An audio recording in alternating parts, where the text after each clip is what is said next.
Good afternoon. Welcome to Travel Perspective's first session on the global stage today.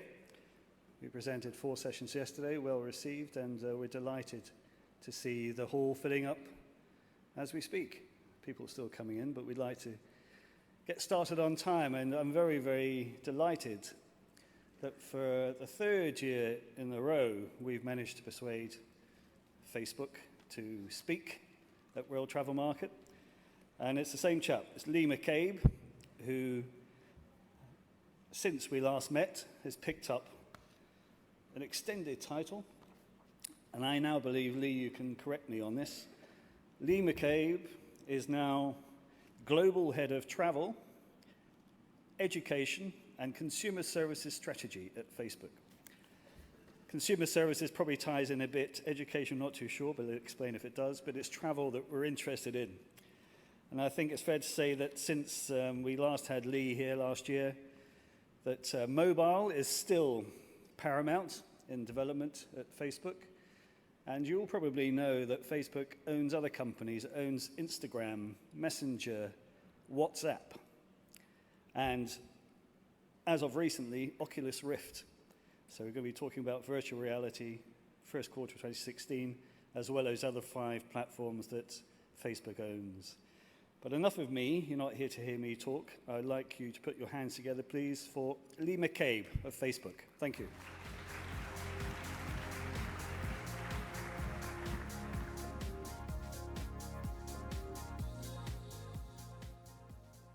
Good afternoon. First of all, thank you to Travel Perspective. We're always very appreciative of being invited to speak at World Travel Market. So today, I want to talk about the travel industry, surprisingly, and Facebook, and how we're working with the travel industry, and how we see travel changing, certainly over the next couple of years. Travel used to look like this a long time ago. It was only a select few who could afford to travel. It was a very luxury product, and there wasn't many options. Technology has now turned that on its head. For travel marketers, there's more opportunity than ever before to reach the people that matter to you and your business. And to the consumer, there are more options than ever before, and travel is more affordable than ever before. I want to start by talking about a few trends that we're seeing in consumer behavior and technology. And the first one is mobile. So mobile is not just a technology anymore. It's absolutely become a consumer behavior. And for a while, we've talked about mobile is coming. Mobile is happening. Mobile is absolutely here, right now. And for most of us, the smartphone has become this remote control of our lives. And it's changing business. It's changing travel. And we now have this symbiotic relationship with our smartphones. We're using it for more and more things. For travel, we use it to plan, to book, to validate decisions, to talk to our friends, to communicate. And it'll only get bigger. So if you think back to 2007 when Steve Jobs did his famous Keynote and announced the iPhone, a year after that, there were 140 million smartphones on the planet. Earlier this year, there were 1.75 billion. We're fast approaching 2 billion smartphones on the planet. It's changing business rapidly. It's changing consumer behavior. It's changing how we live. And more devices. So 40% of us are using 3 or more devices a day. Already today, I've used a laptop, a smartphone, a tablet. It's creating massive opportunity for marketers to reach people on devices that they're using all the time. It's also creating challenges to talk to people across those devices in a cohesive way. And more people are moving away from desktops and laptops, and the mobile devices are becoming the primary or exclusive access to their internet. And it's changing travel. If you look at Europe next year, 22% of all online travel bookings will be made on a mobile device. If you break that down to a country level, the UK is leading the charge. A quarter of all online bookings will be made on a mobile device. followed by Germany, France, Spain, and Italy. UK are ahead of the US. The US, that metric looks about 18% of online bookings next year we made on a mobile device, so UK racing ahead. It's changing the business, it's changing the travel industry. And it's changing our business too. Does anyone remember when Facebook looked like this? Any very early adopters? It's probably 9 years ago. So this is one of the first versions of Facebook. This is before Justin Timberlake suggested we remove the from the title of the company, and it became Facebook. But we were very much a desktop-only business for a long time. And it was a good business and a great site. Our mobile business wasn't that good, to be fair. It was a pretty clunky mobile web experience. Until 4 years ago, Mark called an all-company all-hands meeting and said, look, we can't ignore mobile anymore. This is just staring us in the face. From today forward, we are a mobile-first company. Don't bring me any more desktop plans. Today forward, we have to be mobile-first. All our strategies have to be mobile-first. Everything we acquire and work with has to be mobile-first. And you've probably seen that strategy play out in the companies we've acquired and grown of late. So Facebook, we're now nearly 1.5 billion people every month are accessing Facebook. About a month ago, we had a big day in the company's history because the first time ever, 1 billion people accessed Facebook in the same day from around the world. 84% of those people accessed it via a mobile device. So that's how important mobile is to our business. We acquired WhatsApp around a year and a half, 2 years ago now. WhatsApp is fast on its way to being a platform with 1 billion people. Groups, we spun off 700 million. Messenger, we spun off, again, another platform that we have currently at 700 million, fast on its way to being a platform with 1 billion people. And Instagram, which we bought about 3 years ago, has been a great acquisition for us, 400 million people using Instagram. And you can see the dynamics below that, what these family of apps and platforms means for Facebook and people's lives. So on these apps now, there are 45 billion messages sent every day across this family of apps. We spent a while getting our video product right. Now there are 4 billion video views daily across these platforms. We have internet.org. Our mission is to make the world more open and connected. We believe it's important to give internet access to emerging markets and parts of the world that never had internet access before. To date, we've enabled 800 million people to have internet access for the first time. And advertisers are following, 2 million advertisers plus. So mobile, very, very important. The second trend is media consumption. Something else is changing fast. But what's interesting is it's stacking, it's not shifting. And the picture in the background is probably familiar to a lot of people. So this is a friend who's using multiple devices, sat at home. We're multi-screening more and more, using a TV, laptop, smartphone. There's probably a tablet somewhere in that picture. And here's what it means for media consumption. So now we're spending 12 hours a day consuming media. That equates to about 75% of our working day, we're consuming some kind of media. And it's the digital component that's growing the fastest. And it's mobile that's pushing that. We now spend 25% of our time consuming media on a mobile device. We're seeing erosion in radio and print, and a slight erosion in TV because of the multi-screening. But if you dig into the various segments in TV and demographics, then the younger demographics are moving away at a faster pace. Over the past 5 years, 18 to 24s are watching 32% less TV. More and more, their media device is their mobile. And 3, so we're very much mobile first. Most industries are moving mobile first. And it's creating a more immersive experience and a more connected experience. And this will continue. Device proliferation is moving fast. We'll use more and more devices. More and more connected devices will emerge. And very, very likely, they'll be powered by apps. And we've never seen anything like that mobile app to create a business fast. So here's an example. Let's say we take 50 million users and say that's a decent business. If a business or product reaches 50 million people, they're doing a good job. So it took radio 38 years to reach a user base of 50 million people.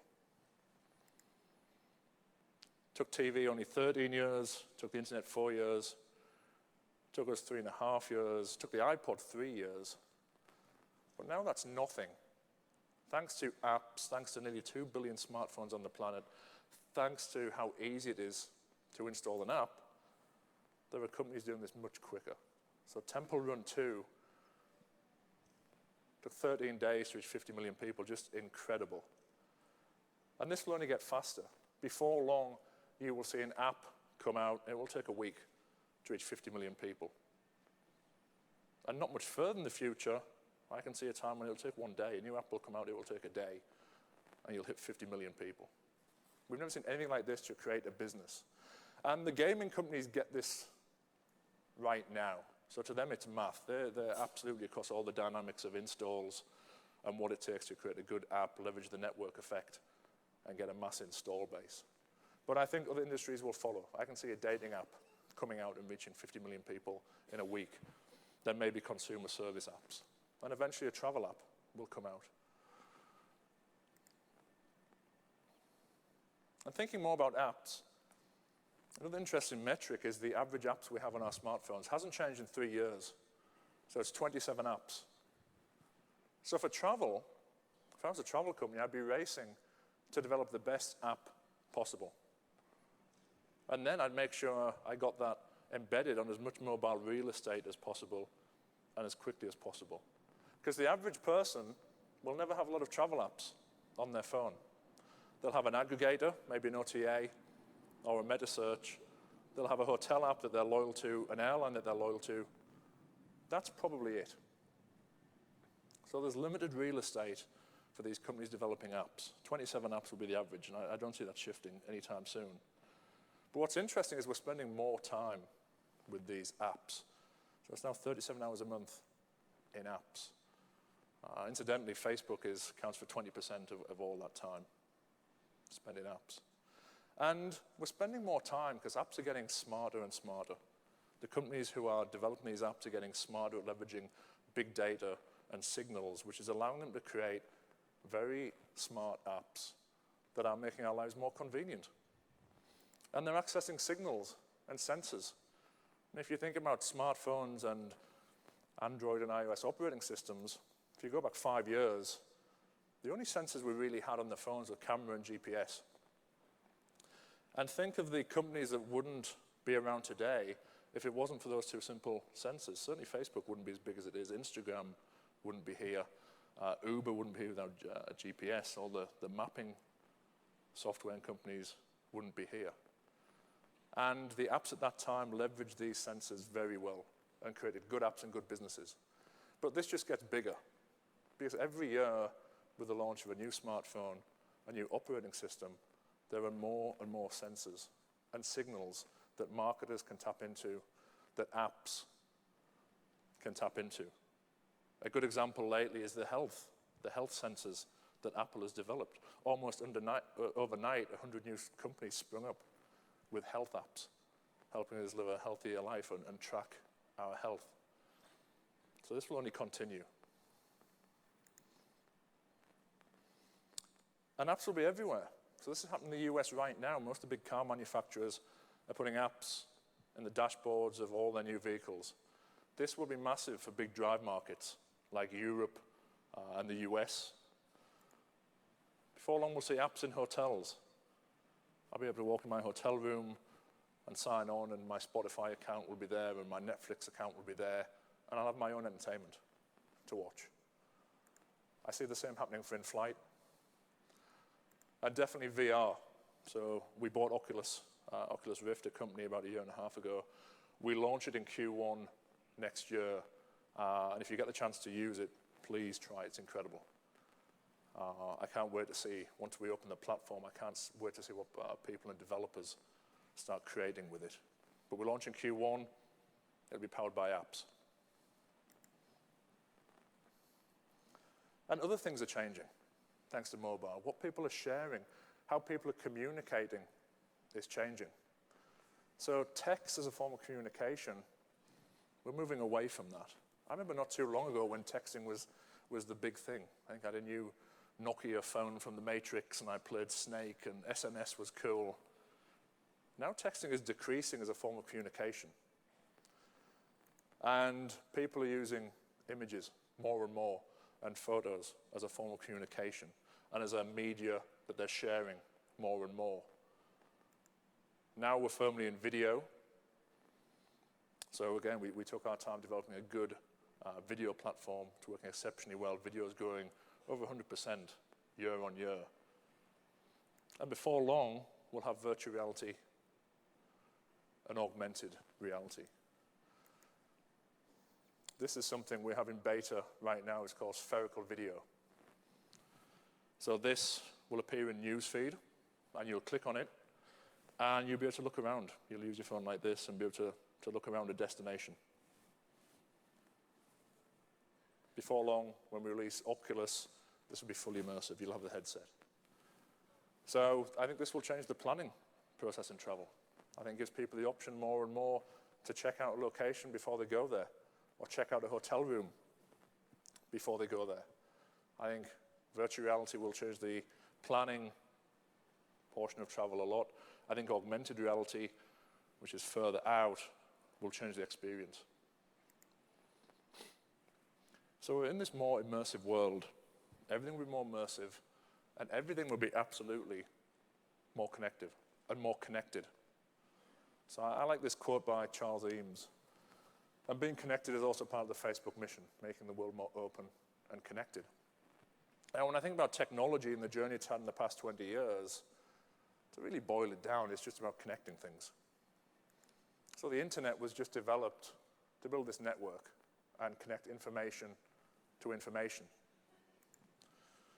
On the back of that, we saw browsers. Someone had to create a browser. We had the internet, the network. Someone had to create browsers to connect people to the internet. So we saw companies like Netscape and Microsoft Explorer emerge. Then portals. These companies had to emerge to connect people to information. We then moved into search, social. Before us, of course, there was Friendster, MySpace, a lot of companies in the social networking business. Now we're firmly in the era of Messenger and the Internet of Things. It's connecting devices to devices. Messenger, of course, is connecting people to people, more than often one-to-one. But going forward, this won't be so linear. Everything will just be connected to everything else. Devices will be connected to people, connected to information, connected to commerce. And that's happening now. It's happening on the smartphones. It's happening with the Apple Watch. It's making all our lives more convenient. It's creating more opportunity for travel business and travel marketers.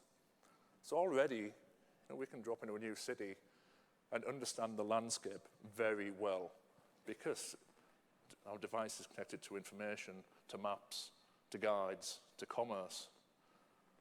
But before long, businesses and landscapes will be just as smart with proliferation of beacons and better tracking and better technology. So before long, the landscape will understand us just as well. I'll drop in a new city and there'll be companies waiting to make my life easier, offer me convenience, have offers waiting for me. So we've absolutely reached a new era. Mobile is here right now. But I think the industry is behind, and travel is not the only one. And I think there's a huge opportunity. So this year, there'll be about $44 billion spent on travel advertising and travel marketing. But largely, it's still offline. If you look at the digital, it's just a small piece of the pie. And mobile is even smaller. So of all advertising dollars spent by travel companies this year, only 5% is aimed at mobile, even though 25% of our time is on a mobile device. So I think there's a gap there, huge opportunity, which we'll have to close at some point. And I think, so they're the three trends. And I think things will continue changing fast. Mobile will continue to drive this change. But I think three things remain constant. And this is what the consumer wants. There are three things that the consumer desires that haven't changed since back when this picture was taken. So they want connection. They want a connection with the company, an easy and efficient connection. They want convenience. Of course, everybody wants their lives to be made easier. So whatever the transaction is or the service, they need to be easy. And context is personalization. So they want a personalized service. They want the company to understand them and deliver something that's not vanilla. So let's talk about each one. Connection. So there are now 3,100,000 apps in the App Store. It's a great way to connect, develop apps, and then work on how you get installed. Or work with companies who have a large installed base of apps already. So if we look at 2014, these are the most downloaded apps of 2014. Facebook Messenger, the #1 downloaded app. And it's interesting to look at all the apps. It's all about communication and connecting. The majority are apps to enable you to communicate, express yourself, and connect. And if we think about Messenger, so we always knew this one-to-one interaction and one-to-one communication was really important. It's what consumers wanted, and it was important to Facebook. And we really had that since day one, hidden away in the website. And that evolved over time and became Facebook Inbox. Then it became Messenger, but was really embedded about 3 clicks into the main site or the main app. And we listened to people, and they said, look, a lot of the time our objective is just to speak to somebody and communicate one-on-one, and we don't have 3 or 4 clicks to do that. So that's why we spun off Messenger. It's worked exceptionally well. So Messenger is now connecting 700 million people and enabling them to connect very easily, one-to-one. But now we see the opportunity for business. Because I don't only want to connect one-to-one with my friends. A lot of the time I want to connect one-to-one with businesses. So now we're working on Messenger for Business. So it's in beta with a few companies in the US. There's a retail example I can show you, but before long, in my contacts, I'll see businesses. And when I buy things, they'll ask me for permission to talk to me, and they can start talking to me about the product that I bought. They can keep me updated in one place, in one thread, about the shipping, when that product will arrive. I can go back and forth and ask the business questions. There's opportunities for business to upsell and cross-sell. And I can give it the thumbs up. So this is in beta now. Before long, we'll have travel companies testing this out. KLM will be the first one very soon.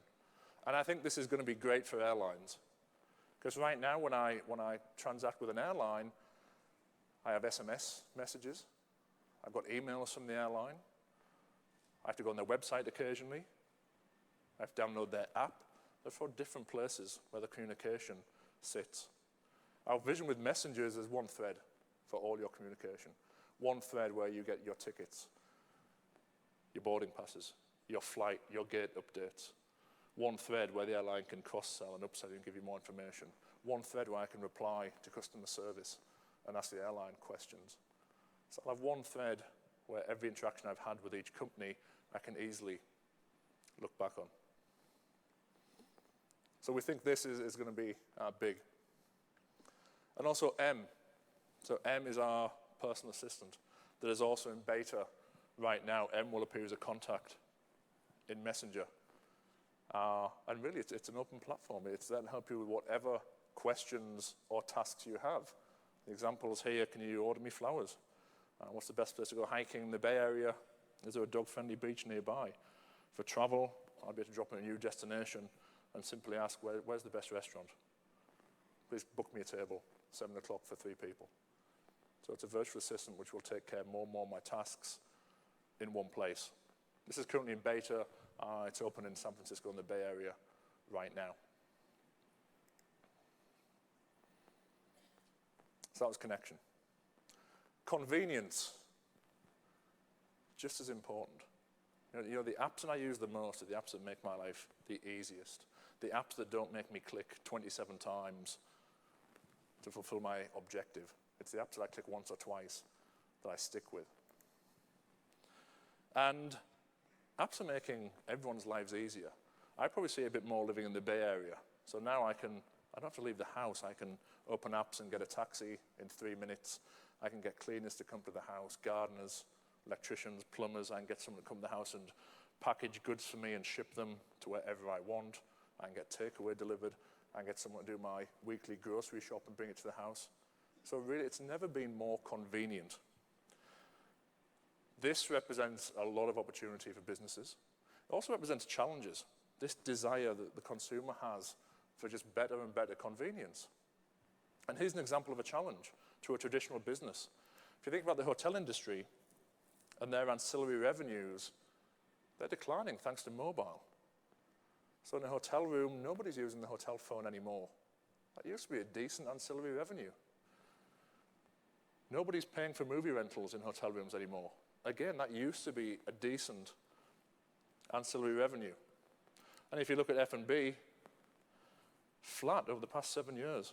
Declines in restaurant, other F&B. The only growth is really coming from corporate and AV rental, public room rental. If you think about the typical phone in a hotel room, if you still use it, there are probably 3 buttons you might still use: wake-up call, concierge, and room service. But each one of them has really been replaced. I don't need a wake-up call anymore. The smartphone is quite capable of waking me up. Concierge, more and more, I'll use things like M instead of a concierge. And room service now, certainly in San Francisco, I'm more likely to use services like Grubhub or DoorDash. So it's a challenge. And I think that challenge will continue. So if you think about all the typical services a hotel has, and services that would come into the consideration set when you're thinking about booking a hotel, each one has been unbundled. So in-room entertainment, I can just open Netflix and watch my movies easily. Reservation, more likely I'll use an OTA or MetaSearch rather than book direct. Parking, thanks to Uber, I don't even bother renting cars anymore. Uber's more convenient. So there goes the parking revenue for the hotel. In-room dining, I can use Grubhub or DoorDash, probably getting something cheaper, faster, and better. The restaurant, I'm not tied to the hotel restaurant. I can open OpenTable and find a restaurant nearby. The spa, I can open StyleSeat, find a spa nearby. The minibar, there are now apps, Saucy and Minibar, alcohol delivery on demand. The gym, I don't need 2 treadmills and a few weights. I can use ClassPass and find a class or a gym nearby. And laundry, I can use Washio. So here's the challenge. And this is reality now in San Francisco. All these apps are live in San Francisco and probably other major cities in the US. So really all I want from a hotel now is Wi-Fi and a nice room, decent bathroom and decent bedroom. Because with the smartphone, I can have all the services I want from other companies. So that's the challenge. And that will also only aid the rise of companies like Airbnb. So I just want a nice room at a nice price in a good location.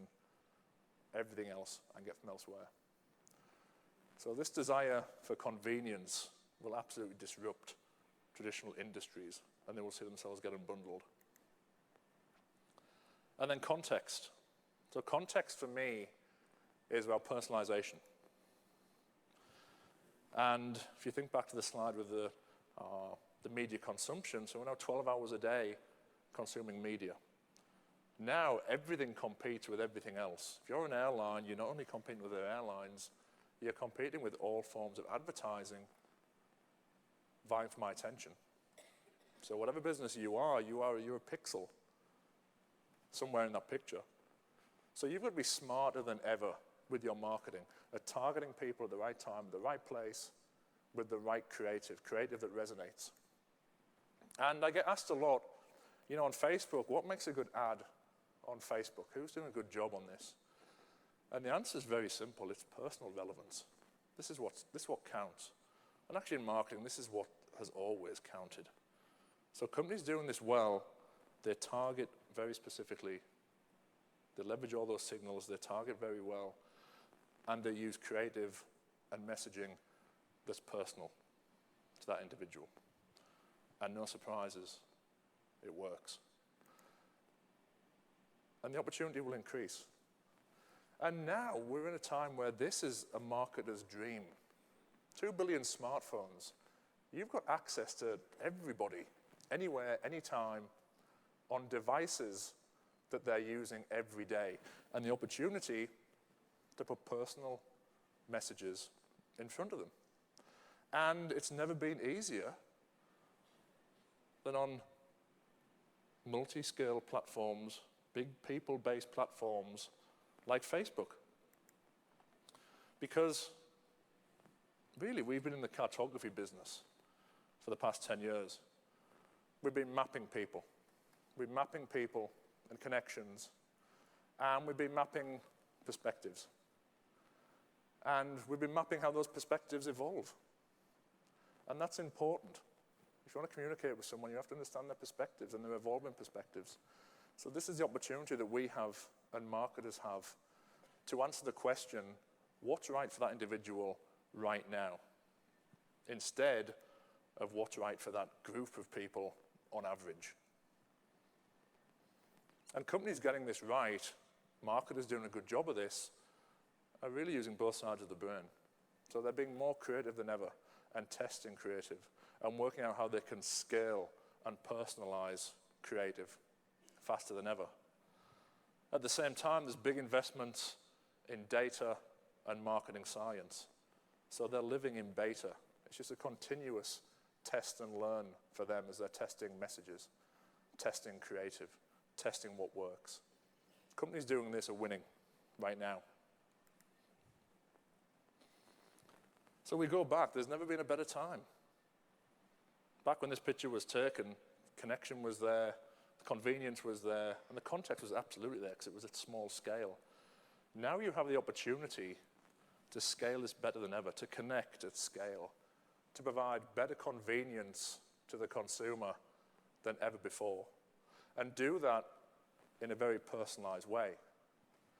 So now the travel industry and the travel marketers have more power than ever to optimize their creative, to optimize their message and own that message. They've got more power than ever to scale their marketing, to scale their messaging, and scale their advertising. And probably, most importantly, they've got more power than ever to find the people that matter to their business. Thank you.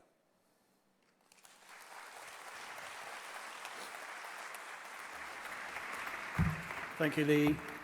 As ever, so much to absorb there. Just before you go, Lee, just 2 quick questions from me. M. Yeah. James Bond, M. Why M? Is M stand for mother? What's the kind of... Messenger. That's it. It was a very, very simple answer. Damn, I thought there was something more philosophical about that one.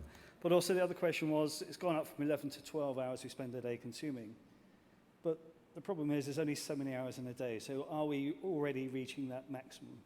No, because it'll just stack more and more. We're multi-screening more and more. So at the same time, watching TV, like the picture shown, I have a laptop going, I have my smartphone going. So it will continue stacking. So same amount of hours, but just more content at the same time. Okay. Yeah. I would invite you to put your hands together for Lee from Facebook. Thank you once again. And after Lee has shown us the future, we are also going to help show you the future in a different way. The next session is Travel's Next Big Thing. We're inviting 4 startups and 4 judges to join us on the stage. So give us 5 minutes. Do stick with us while we set up, and we'll see you very shortly. Thank you.